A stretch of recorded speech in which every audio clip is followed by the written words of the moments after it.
السلام علیکم ورحمۃ اللہ وبرکاتہ۔ اللہم لک الحمد کما انت اہلہ وصلی علی محمد کما انت اہلہ وفعل بنا ما انت اہلہ فانک انت اہل التقوی واہل المغفرہ۔ اللہم صلی علی محمد عبدک ورسولک وصلی علی المؤمنین والمؤمنات والمسلمین والمسلمات اللہم صلی علی محمد کما تحب وترضی۔ یکم محرم الحرام اسلامی مہینہ کا اسلامی سال کا پہلا مہینہ۔ شہادت ہے حضرت عمر فاروق رضی اللہ تعالیٰ عنہ کی، ان کے مناقب، ان کے کمالات، ان کے فضائل اور امت اور انسانیت کے لیے ان کے وظائف، تسبیحات، معمولات اور دکھوں اور تکلیفوں سے نجات کے کچھ اعمال عرض کروں گا آپ کی خدمت میں۔ حضرت عمر رضی اللہ تعالیٰ عنہ کو اللہ پاک نے جو مزاج اور جو کیفیات عطا فرمائی تھی، سیدنا ابو اسحاق سے روایت ہے کہ عمر رضی اللہ تعالیٰ عنہ کو میں نے بے چھنا آٹا کھاتے ہوئے دیکھا، اس کے بعد میں نے پھر کبھی چھنا آٹا نہیں کھایا۔ جہاں اس میں طاقت ہے، جہاں اس میں سادگی ہے، جہاں اس میں غنا ہے، اور وہاں اس میں ایک سائنسی راز بھی ہے۔ آج پوری دنیا اور پوری دنیا کی سائنس چھان، بورا، فائبر اور موٹا آٹا، دیسی چکی کا آٹا، پوری دنیا اس پہ آ رہی ہے، کیونکہ سفید آٹے میں ساری بیماریاں ہیں اور موٹے آٹے اور انچھنے آٹے میں ساری صحت ہے۔ یہ راز ہم نے لیا حضرت عمر رضی اللہ تعالیٰ عنہ سے، اور امت کو یہ راز امیر المومنین حضرت عمر رضی اللہ تعالیٰ عنہ نے دیا۔ اور آپ کا دوسرا فرمان ہے کہ آپ فرماتے ہیں کہ کھجور کی گٹھلیوں میں کو آگ میں جلا کر اس کا منجن بنائیں، یہ دانتوں کو خوشبودار اور چمکدار کرتا ہے۔ کیونکہ عرب میں کھجوریں کھائی جاتی تھی، اور پھر کھجوروں کی گٹھلیوں کو ضائع نہیں کیا جاتا تھا، بلکہ ان کو پانی میں بھگو کے کوٹ کے ان کا دلیا بنا کر گھوڑوں اور خچروں کو کھلایا جاتا تھا۔ فرمایا کہ کھجور کی جلی ہوئی گٹھلی کو راکھ لگانے سے، اس کی جلی ہوئی گٹھلی کی راکھ لگانے سے خون بند ہوتا ہے، زخم بھر جاتا ہے لگانے سے، اور اگر کھائیں تو اندرونی طور پہ خون جہاں سے بھی جاری ہو، مرد، خواتین، زخم، چوٹ کسی بھی قسم کا۔ کھجور کی گٹھلی کے فائدے بتائے، اور یہ کھجور کی گٹھلی کے فائدے ہیں۔ اگلا موتی جو حضرت عمر رضی اللہ تعالیٰ عنہ نے ہمیں دیا، وہ یہ دیا ایک واقعے کے ساتھ۔ سیدنا مکحول سے روایت ہے کہ ایک بار امیر المومنین حضرت عمر رضی اللہ تعالیٰ عنہ کی بارگاہ میں ایک شخص آیا کہ اس سے خوف کی وجہ سے اس شخص کے سر اور داڑھی کے آدھے آدھے بال سفید ہو چکے تھے، حالانکہ وہ جوان تھا۔ آپ نے اس کی وجہ دریافت کی تو اس نے کہا کہ ایک بار میں ایک رات کو فلاں قبیلے کے قبرستان سے گزر رہا تھا، میں نے ایک شخص کو دوسرے شخص پر آگ کے کوڑے برساتے دیکھا، میں خوفزدہ ہو گیا، اور وہ شخص آگے بھاگ رہا تھا، اور یہ کوڑے برسانے والا اس کو پیچھے کوڑے مار رہا تھا۔ بھاگتے بھاگتے وہ شخص میرے قریب آیا جس کو کوڑے لگ رہے تھے، کہنے لگا اللہ کے بندے میری مدد کر۔ اسی اثناء میں وہ دوسرا شخص جو اس کو کوڑے مار رہا تھا وہ میرے قریب آیا، کہنے لگے اس کی مدد ہرگز نہ کر، یہ بہت برا انسان ہے، یعنی اس کو قبر کا عذاب ہو رہا ہے اور یہ عذاب کی پکڑ میں ہے۔ یہ سن کر حضرت فاروق اعظم رضی اللہ تعالیٰ عنہ نے ارشاد فرمایا، اس وجہ سے حضور سرور کونین صلی اللہ تعالیٰ علیہ وسلم نے فرمایا کہ کوئی شخص تم میں سے رات کو اکیلا سفر نہ کرے۔ قبرستانوں میں جنات اور قبرستانوں میں عذاب بھی ہوتا ہے، ثواب اور رحمت بھی ہوتی ہے۔ کتنا بڑا انوکھا ایک پیغام ہے حضرت عمر رضی اللہ تعالیٰ عنہ کا۔ کہ رات کو اکیلا سفر نہ کریں. اور یہ ایک بہت بڑا ہمارے لیے پیغام بھی ہے اس سارے واقعے میں کہ عذاب قبر میں نیکیاں بھی کام آتی ہیں جو قبر کے عذاب کو ٹلواتی ہیں، اور ثواب بھی کام آتا ہے جو قبر کو جنت کے باغوں میں سے باغ بنا دیتا ہے. اور یہ بالکل حقیقت ہے. اور جنات کا بسیرا قبرستان میں بہت زیادہ ہوتا ہے. اس لیے جو شخص قبرستان میں جا کر ایک بار آیت الکرسی پڑھے گا، قبر والے کے اوپر ہزاروں رحمتیں برکتیں نازل ہوں گی. 3000 رحمتیں 3000 برکتیں اس کی قبر میں داخل ہوں گی، نور داخل ہوں گے، وہاں اس شخص کی بھی حفاظت ہوگی. اور یہاں تک فرمایا کہ سارے قبرستان والے اس صاحب قبر کے لیے دعا کرتے ہیں. ایک اور موتی آپ کی خدمت میں حضرت عمر رضی اللہ تعالیٰ عنہ کی طرف سے آپ نے فرمایا کہ زیادہ دیر دھوپ میں نہ بیٹھا کرو، زیادہ دیر دھوپ میں نہ بیٹھا کرو. سیدنا نافع سے روایت ہے کہ حضرت عمر رضی اللہ تعالیٰ عنہ نے ارشاد فرمایا زیادہ دیر دھوپ میں نہ بیٹھو، دھوپ رنگ کو تبدیل کر دیتی ہے، جلد کو سکیڑ دیتی ہے، کپڑوں کو پرانا کر دیتی ہے، دبی ہوئی بیماریوں کو ابھار دیتی ہے. واہ، میڈیکل سائنس کے انوکھے راز بیان کیے. ذرا پھر توجہ کیجیے.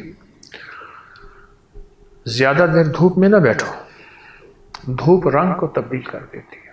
ایک، رنگ جل جاتا ہے، سڑ جاتا ہے. دوسرا، جلد کو سکیڑ دیتی ہے. سکن کی بیماریاں، جلد کی بیماریاں پیدا ہوتی ہیں کیونکہ دھوپ میں آخری درجے کی الٹرا وائلٹ ریز ہوتی ہیں. یہ ان کے لیے ہے جو ہر وقت دھوپ میں بیٹھے. ایک وہ ہے جو تھوڑی دیر دھوپ میں بیٹھے. دھوپ جلد اور جسم کی ضرورت ہے لیکن اتنا زیادہ نہیں. اور اگلا فرمایا کہ کپڑوں کو پرانا کر دیتی ہے. دھوپ میں خشک کیے ہوئے کپڑے، چھاؤں میں خشک کیے ہوئے کپڑوں کی رنگت اور ان کی چمک میں فرق ہوتا ہے. اور آگے فرمایا کہ دبی ہوئی بیماریوں کو دھوپ ابھار دیتی ہے. دبی ہوئی بیماریوں کو دھوپ ابھار دیتی ہے. اور پوری سائنس اس وقت یہ کہہ رہی ہے کہ ہمارے تہیں، میں لفظ تہیں کہہ رہا ہوں سادہ زبان میں، ہٹ رہی ہیں، پردے ہٹ رہے ہیں. سورج کی گرمی بڑھ رہی ہے. ہزاروں سال پرانی برف اور گلیشیئر جہاں جہاں بھی ہے وہ پگھل رہی ہے. دھوپ تیز ہو رہی ہے، گرمی بڑھ رہی ہے. جن ملکوں میں آج تک اے سی اور پنکھے نہیں لگے تھے، میں روس کی ریاستوں میں گیا ہوں، میں ترکی میں گیا ہوں، آج تک پنکھے اے سی کی تو گنجائش ہی نہیں تھی. اب وہی علاقے ہیں مجھ سے کہنے لگے آج سے 20 25 30 سال پہلے گرمی بڑھ رہی ہے اور وہاں اے سی لگ گئے ہیں. حضرت عمر رضی اللہ تعالیٰ کا یہ فرمان کتنا قیمتی ہے جو صدیوں پہلے انہوں نے فرما دیا تھا. اگلا موتی حضرت فاروق اعظم رضی اللہ تعالیٰ عنہ کا. حضرت ابراہیم بن تمیمی سے روایت ہے رسول اللہ صلی اللہ تعالیٰ علیہ وسلم کے غلام اور صحابی حضرت عمر رضی اللہ تعالیٰ عنہ نے فرمایا مرد کو چاہیے اپنے گھر میں ایک بچے کی طرح رہے. مرد کو چاہیے اپنے گھر میں ایک بچے کی طرح رہے. میں دوسری دفعہ اپنی بات دہرا رہا ہوں اور آگے یہ آدھی بات ہے، میں بات پوری کر رہا ہوں. آدھی بات، اگلی بات کیا ہے؟ جب اس میں مردانگی کی طلب کی جائے تو مرد بنے. جب مرد بننے کا وقت ہے تو اس وقت مرد بنے، یہ اشارہ ہے. اور باقی مرد کو چاہیے اپنے گھر والوں میں ایک بچے کی طرح رہے. پیار، محبت، الفت، بیوی سے، بچوں سے، گھر والوں سے ہر وقت محبت اور پیار سے رہے. وہ کیسا باپ اور کیسا مرد ہے جب گھر جائیں تو بچے اس سے لپٹ جائیں اور بیوی کی مہک ہو اور آنکھوں میں چمک ہو، مسکراہٹ ہو. وہ کون سا ہوگا شخص، بدقسمتی کہوں گا، جس کو دیکھ کے بچے سہم جائیں اور چھپ جائیں اور ان کے چہرے پہ سنجیدگی آ جائے. باپ تو پیار والا، محبت والا، الفت والا ہوتا ہے اور یہی شوہر ہوتا ہے. آپ نے کیا فرمایا؟ پورے سماجی معاشرے کا راز بتا دیا. دیکھیں کائنات میں سب سے پہلا جو رشتہ بنا ہے میاں بیوی کا بنا ہے، آدم اور حوا کا. اور قیامت کے دن سب سے پہلے جو سوال ہوگا، جو تولا جائے گا نا حساب کے معاملے میں ترازو میں، وہ میاں بیوی کا معاملہ ہی تولا جائے گا. اور امیر المومنین حضرت عمر رضی اللہ تعالی عنہ نے کتنی عجیب بات فرمائی کہ مرد کو چاہیے اپنے گھر والوں میں بچے کی طرح رہے، اور جب اس سے مردانگی طلب کی جائے تو پھر مرد بنے، بچے کی طرح رہے. انوکھا راز ہے. سختی نہ ہو، ڈانٹ نہ ہو.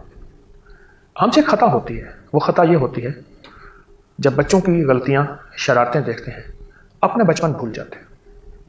ہم بھی یہی غلطیاں شرارتیں کرتے کرتے اب ایک شعور کی دہلیز کو پار کیا ہم نے، ہم باشعور بن گئے ہیں.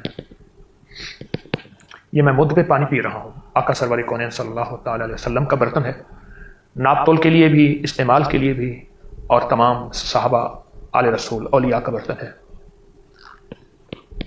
اور یہ ساتھ سا پڑا ہے. بڑی کوشش کر کے ہم نے اس کو بنوایا ہے، اور میرے آقا نے اس میں برکت کی دعا فرمائی. اور جس گھر میں ہو اس گھر میں برکت، اس میں پینا، اس میں کھانا، اس کو لینا، اس کو ساتھ رکھنا. میرے حضور نے قیامت تک کے لیے اس میں برکت کی دعا فرمائی. نسلوں میں برکت، رزق میں برکت، صحت میں برکت. یہ مد ہے اور یہ سا ہے. یہ برکتوں کے خزانے ہیں، برتن نہیں ہے، برکتوں کے خزانے ہیں.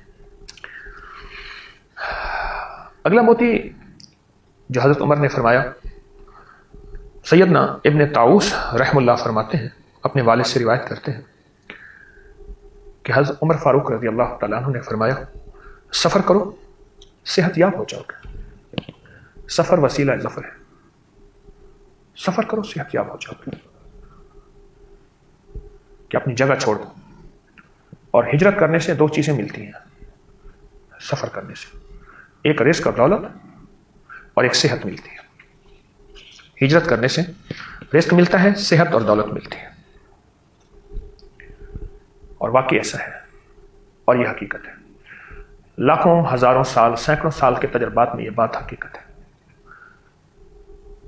اگلا موتی سیدنا حبان بن مقید رضی اللہ تعالیٰ عنہ سے روایت ہے، عمر رضی اللہ تعالیٰ عنہ نے فرمایا، دھوپ کے پانی سے نہ نہاؤ، جلد کی بیماری برس ہوتی ہے، پھل بیری، سفید داغ.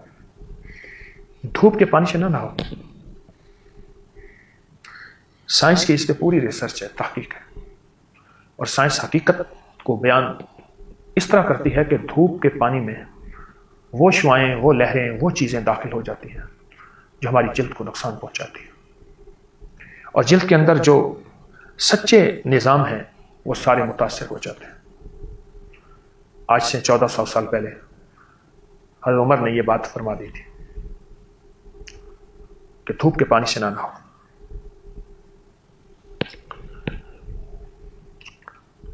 ایک اور موتی ہے. حضرت عمر رضی اللہ تعالیٰ عنہ کیلولے پر بہت زور دیتے تھے. ہمارے ایک دوست گئے فلپائن میں، کہنے لگے میں حیران ہوا، کچھ مہینے وہاں میں رہا، تمام فلپائن کے لوگ کیلولا کرتے ہیں. کہنے لگے میں شام گیا، تو سفر کرتے رہتے ہیں، شام میں ہر فرد دوپہر کا کیلولا کرتا ہے. ان کی عقلیں ٹھیک، ان کی صحت ٹھیک، ان میں فالج کی بیماری نہیں ہے، وہ پاگل نہیں ہیں، نفسیاتی بیماریاں نہیں ہیں، ذہنی الجھنیں نہیں ہیں. کتنی زبردست بات ہے کہ صرف اس بات پہ کہ وہ کیلولا کرتے ہیں. اور امیر المومنین عمر رضی اللہ تعالیٰ عنہ کیلولے پر بہت زیادہ زور دیتے تھے. اگلا موتی، اور یہ وہ موتی بیان کر رہا ہوں جو آج پورے مغرب، یورپ، امریکہ کی شان ہے. وہ یہ ہے کہ حضرت عمر رضی اللہ تعالیٰ عنہ بچوں کے وظائف عطا فرماتے تھے. بچوں کو وظائف عطا فرماتے تھے. ایک دفعہ ایک سفر میں ان کے غلام حضرت اسلم ان کے ساتھ تھے. تاجروں کا ایک قافلہ مدینہ منورہ سے باہر آ کر ٹھہرا، تو آپ نے فرمایا حضرت عبد الرحمن بن عوف سے ہم دونوں اس تجارتی قافلے کی نگہبانی کریں، کوئی ان کو نقصان نہ پہنچائے۔ پوری رات نماز بھی پڑھتے رہے اور نگہبانی بھی کرتے رہے۔ حضرت عمر نے ایک بچے کے رونے کی آواز سنی، اس کے پاس آئے، اسے چپ کرانے کے لیے کہا، پھر واپس آئے، پھر دوبارہ اس بچے کے رونے کی آواز آئی، پھر اس کو چپ کرانے کے لیے کہا۔ اس طرح تیسری بار اس کی ماں کے پاس گئے اور سختی سے فرمایا کہ تیرے بچے کا کیا مسئلہ ہے؟ پوری رات تیرے بچے کو آرام نہیں ملا۔ بچے کی ماں کہنے لگی، اللہ کے بندے تجھے کیا خبر، بات یہ ہے یہ دودھ پیتا بچہ ہے، میں اس کا دودھ چھڑانا چاہتی ہوں۔ پوچھا وہ کیوں؟ وہ عورت کہنے لگی، امیر المومنین عمر نے فقط انہی بچوں کا وظیفہ جاری فرمایا جو دودھ چھوڑ چکے ہیں، جو بچے دودھ چھوڑ چکے ہیں ان کا وظیفہ جاری کیا ہے، اب یہ دودھ چھوڑے گا تو اس کا وظیفہ لگ جائے گا۔ فرمایا اس بچے کو کتنے مہینے ہو چکے ہیں؟ اس نے کہا اتنے اتنے مہینے۔ کہا افسوس، اپنے بچے کو دودھ چھڑوانے کے معاملے میں جلدی نہ کر، اور غمگین ہوئے اور نماز فجر پڑھاتے ہوئے اتنا روئے کہ لوگوں کو قرت کی آواز سنائی نہیں دیتی تھی۔ نماز سے فارغ ہو کے آپ نے دردناک انداز میں اور عاجزی میں فرمایا، اے عمر، اے عمر، تو قیامت کے دن کیا جواب دے گا؟ کتنے مسلمانوں کے بچے شاید اس تکلیف سے مر گئے ہوں، اور مدینہ منورہ اور اس کے علاوہ تمام مسلمانوں کے علاقوں میں یہ اعلان کرا دیا، کوئی بھی اپنے بچے کو دودھ چھڑانے میں جلدی نہ کرے، اب سے اسلام میں جو بھی بچہ پیدا ہوگا پیدا ہوتے ہی اس کا وظیفہ لگ جائے گا۔ سبحان۔ پوری دنیا میں اور پوری دنیا کی سائنس اور پوری دنیا کا یورپ بچوں کو یہی کچھ دے رہا ہے، اور یہ ترتیب فاروقی ہے۔ یہ ترتیب شروع کی تھی حضرت عمر رضی اللہ تعالیٰ عنہ نے۔ آگے سنیں اور حیران ہو جائیں۔ حضرت ایاز اشعری فرماتے ہیں کہ حضرت عمر نے غلاموں، باندیوں اور گھوڑوں کے بھی وظائف مقرر کیے تھے۔ غلاموں، باندیوں اور گھوڑوں کے بھی وظائف مقرر کیے تھے، کوئی بھوکا نہ رہے، معاشرے سے غربت، تنگ دستی، فقر اور بحران کو ختم کرنے کے لیے اور فائنانشلی کرائسس کو ختم کرنے کے لیے کتنے بڑے اقدامات ہیں۔ اور پھر حضرت عمر رضی اللہ تعالیٰ عنہ آپ نے بنو خزاع کی فہرست اٹھائی، یہاں تک کہ آپ پہنچے اور ان کی شادی شدہ اور کنواری کوئی بھی عورت ایسی نہ تھی جس کو آپ نے اپنے ہاتھوں سے وظائف نہ دی ہو۔ اہتمام کرتے تھے کہ اپنے ہاتھوں سے وظائف نہ دی ہو۔ اب اگلی بات سنیں، حضرت عمر رضی اللہ تعالیٰ دور میں قحط پڑا، اور بہت بڑا قحط پڑا۔ آپ ایک جانور پر سوار ہوئے، اس نے راستے میں لیڈ کیا، اس کی لیڈ میں جو کے دانے نظر آئے۔ غور سے سنیے گا، حضرت عمر نے فرمایا، مسلمان تو بھوک مر رہے ہوں اور میرا جانور جو کھائے، اللہ کی قسم اس وقت تک سواری نہیں کروں گا جب تک مسلمان جینے کا سامان نہ مہیا کر لیں، ان کی غربت، ان کے فاقے، ان کا قحط ختم نہ ہو جائے۔ اور آپ کے غلام حضرت اسلم فرماتے ہیں کہ قحط کے زمانے میں انہوں نے اپنے اوپر گوشت کو منع کر دیا تھا، حرام کر دیا تھا کہ جب تک خوشحالی نہیں ہوگی میں گوشت نہیں کھاؤں گا۔ قحط کے زمانے میں امت کا یہ درد، عالم کا یہ درد، اور اس قحط کے زمانے میں مسلم بھی تھے، غیر مسلم بھی تھے، عیسائی بھی تھے، یہودی بھی تھے، مشرکین بھی تھے اور مسلمان بھی تھے، سب کے لیے خیر خواہی کا جذبہ، اور حتیٰ کہ اپنے بستر اپنی بیویوں سے دور کر دیے کہ جب تک مسلمانوں کا قحط دور نہیں ہوتا۔ اور حضرت اسلم فرماتے ہیں کہ اتنے غمگین ہوئے ان کے خادم کہ شاید وہ اس قحط کے غم میں مر ہی نہ جائے۔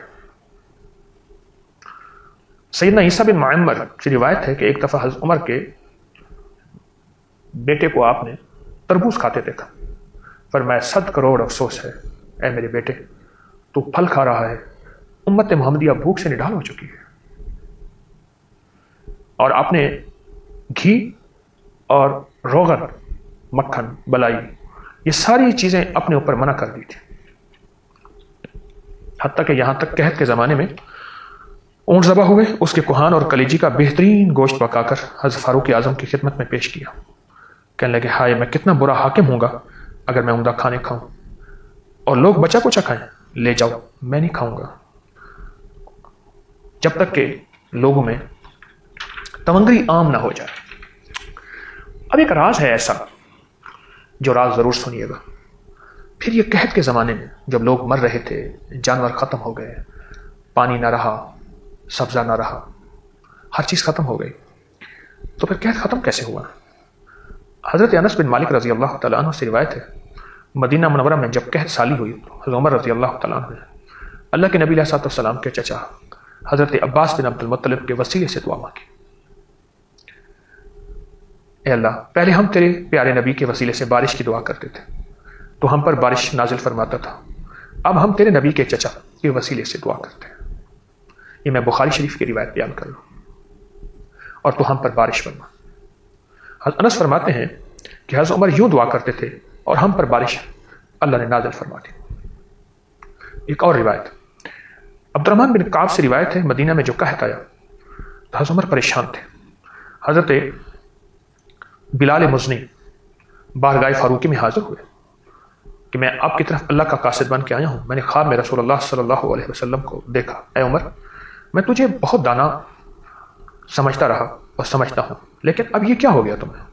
یہ سن کر حضرت عمر نے استفسار کیا، یہ خواب تم نے کب دیکھا؟ اور میں کل رات کو۔ پھر آپ نے لوگوں کو 2 رکعت نماز پڑھائی اور پوچھا، اے لوگوں تمہیں اللہ کی قسم دے کر پوچھتا ہوں، کیا تم نے میری ذات میں کوئی ایسی بات دیکھی ہے کہ مزید بہتری کی گنجائش ہو؟ لوگوں نے کہا نہیں۔ پھر آپ نے حضرت بلال کا خواب سنایا تو لوگوں نے اس کی تصدیق کرتے فرمایا، حضرت بلال نے بالکل سچ فرمایا، بالکل سچ فرمایا، آپ اللہ کی بارگاہ میں مسلمانوں کے لیے بارش طلب کیجیے۔ چنانچہ حضرت عباس کو لے کر نکلے اور نہایت ہی رقت امیز دعا مانگی اور اللہ نے بارش کرا دی۔ اس معاملے میں اگلی روایت حضرت عمر رضی اللہ تعالیٰ عنہ نے حضرت عمر نے سب لوگوں کو جمع فرمایا اور سب کی نظریں امیر المومنین پر لگی ہوئی تھیں، اور آپ نے اپنی دعا کے آخر میں کیا فرمایا؟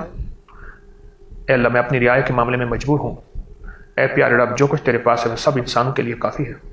پھر آپ نے رسول اللہ صلی اللہ علیہ وسلم کے چچا حضرت عباس کا ہاتھ تھاما اور یوں عرض کیا، اے اللہ ہم تیرے نبی کے چچا اور ان کے بقیہ اجداد و اکابرین کی دعاؤں کے ذریعے تیرا قرب چاہتے ہیں، تیری بات سچی ہے تو خود ارشاد فرماتا ہے کہ وہ 2 یتیم لڑکے سورۃ کہف کی آیت جن کی دیوار حضرت خضر علیہ السلام نے بنائی تھی، اس کا حوالہ اللہ پاک کی بارگاہ میں دعا میں پیش کیا کہ ان کے نیچے خزانہ تھا، اس کی حفاظت اس لیے ان کا باپ نیک تھا، اے اللہ تو نے بچوں کے باپ کے نیک ہونے کی وجہ سے دیوار کی حفاظت فرمائی، لہٰذا تو اپنے نبی کے چچا کے وسیلے حضرت عباس کے وسیلے سے ہماری حفاظت فرما، ہم تیری بارگاہ میں اپنی شفاعت پیش کر رہے ہیں۔ اور اللہ پاک نے اس دعا کی برکت سے بارش نازل فرما دی، بارش نازل فرما۔ ہم بھی دعا کر سکتے ہیں۔ یہ میں نے مختلف روایات اور مستند روایات آپ کے سامنے پیش کی ہیں، اور ایسا کرنا کوئی شرک نہیں ہے، کوئی بدعت نہیں ہے۔ حضرت عمر رضی اللہ تعالیٰ عنہ وہ ہیں جنہوں نے حجر اسود کو چیلنج کر دیا کہ حجر اسود تو پتھر ہی ہے، اگر میرے حبیب تجھے بوسہ دیا ہے تو میں تجھے دے رہا ہوں ورنہ نہ دیتا۔ اتنے حساس انسان ہیں اور وہ حضرت عباس رضی اللہ تعالیٰ عنہ وسیلے سے دعا کر رہے ہیں، تو معلوم ہوا کوئی روحانی راز ان تک پہنچا ہے۔ ایک اور چیز ہے جو کہ بہت کام کی ہے، میں پہلے بھی بتاتا رہا ہوں، اب وہ روایت حضرت عمر رضی اللہ تعالیٰ عنہ کے ذریعے سے ہم تک پہنچی ہے۔ ایک بہت زبردست وظیفہ ہے، اور یہ حضرت عباس کے وسیلے سے دعا کرنا بھی ایک بہت بڑا وظیفہ ہے، ایک بہت بڑا عمل ہے اور مجرب آزمودہ عمل ہے۔ ایک نابینا صحابی آقا کی بارگاہ میں حاضر ہوئے، اے اللہ میری آپ دعا فرما دیں، اللہ میری بینائی بحال فرما دیں۔ آپ نے فرمایا چاہو تو اس پہ اجر ہو، کہنے لگے حضور تکلیف ہوتی ہے، پریشانی ہوتی ہے۔ آپ نے فرمایا اچھا ایسا کر تو دعا کیا کر، اللہم انی اسألک واتوجہ الیک بنبینا محمد صلی اللہ علیہ وسلم نبی الرحمہ یا محمد انی اتوجہ بک الی ربک ان تقضی حاجت۔ یہ دعا آپ کو انشاءاللہ ابھی ساتھ لکھی ہوئی مل جائے گی، یہ دعا ہمارے اپنی میں اس کے سوشل میڈیا میں پہلے بھی موجود ہے، اس کے کمالات۔ تو فرمایا یہ پڑھ، اور اس نے یہ پڑھی اور اس کے پڑھتے ہی اس کی بینائی ٹھیک ہو گئی۔ جب سے یہ روایت میں نے سنی ہے، سال ہر سال ہو گئے،